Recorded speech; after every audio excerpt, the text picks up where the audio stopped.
This is a situation where the U.S. and many other countries around the world are trying to find ways to at least balance things with regard to their reliance on China. But how much should China take this as an affront to them or a way that puts them at adversarial odds with the rest of the world? Thank you for having me this morning, Dom. That's a great question. And I think no matter what the U.S. or its partners or even its neighbors do, China will view it as an affront. I think that what we're seeing countries do more, less so in the military space, is that economic statecraft is part and parcel of all foreign policy. I think over the last few years, we've seen countries try to diversify their supply chains and portfolios, whether it's because of COVID-19 and supply chains shutting down wholesale, or it's because they have unreliable partners and China presents a risk.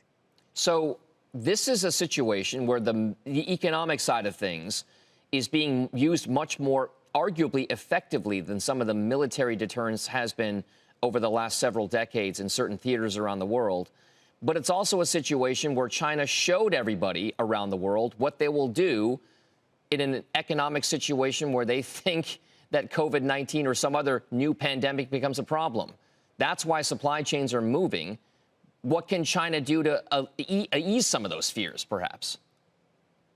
For themselves, I think it's a way of doing business differently. I think you heard President Biden say quite clearly that they don't want to contain China, but to have China use the rules of the road, post Bretton Woods, trying to be transparent, adhere to WTO standards, adhere to global standards of infrastructure and investment. I think one key that the U.S. and G7 countries and others have pointed to is the way that China does business, especially overseas. It brings its own labor.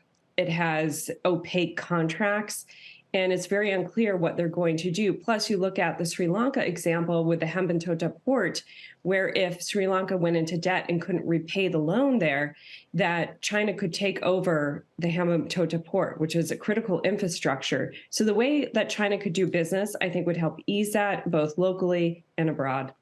And before we let you go, with China's situation right now, do you feel as though there is a path forward for them? What would they need to do to make sure that the world views them more as a trading partner or a business partner rather than one that's looking to kind of take everything out there and make it all about themselves?